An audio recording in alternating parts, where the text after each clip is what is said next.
My mom said, "Everyone's getting a little something this year. My son got socks. My sister's kids got brand new phones." You ever get that gut-wrenching feeling when you realize your own family, the people who are supposed to love you unconditionally, see you as nothing more than a free ATM? Well, for me, that realization came in the form of a pair of socks. It was a Christmas morning revelation that didn't just break my heart. It shattered my entire perception of loyalty, fairness, and what it truly means to be family. It all started back in October, at my mom's house in Milwaukee. My 8-year-old son, Ethan, and I had driven up for a visit. Ethan, bless his innocent heart, still believed in the magic of family gatherings, but even then, a cold dread was starting to set in for me. My mom, standing in her kitchen, announced, "Everyone will get something small this year. We're keeping it simple and fair." She said it so calmly, almost rehearsed. My sister Kelsey was at the table with her 12-year-old twins, Sophie and Sam, glued to their phones, barely looking up. "Sounds reasonable," I remember saying, pouring myself some coffee. "Ethan will be happy with anything." My mom smiled, but it didn't reach her eyes. She had that look, the one that always made me uneasy, like she was plotting something. I tried to shake it off. Christmas was still 2 months away after all. My name is Morgan. I'm 35, a single mom, and I work my butt off as a regional manager.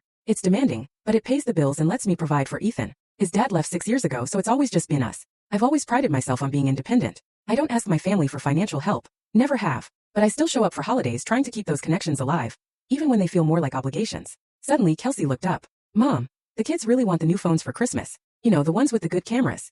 My mom's tone was non-committal. "We'll see." A twinge of annoyance hit me. Kelsey and her husband, Todd, were doing fine financially. They weren't struggling, but Kelsey has always been an expert at making people feel like they owed her something. "What about you, Ethan?" my mom asked, bending down to him. Ethan just shrugged. "I don't know, maybe some art supplies or books?" My mom patted his head, almost dismissively. "We'll figure something out." I watched her. How quickly she moved away from him. How her attention snapped back to Sophie and Sam. It wasn't the first time I'd noticed the stark difference in how she treated the kids.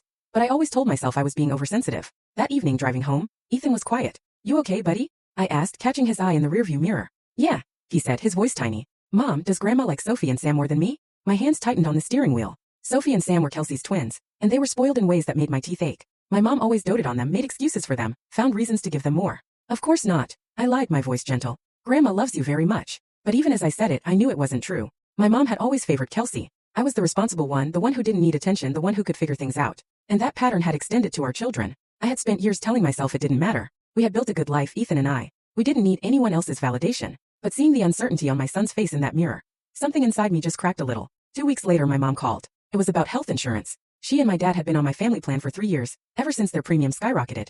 Full story on the channel. Link below. Click now and watch what happened next.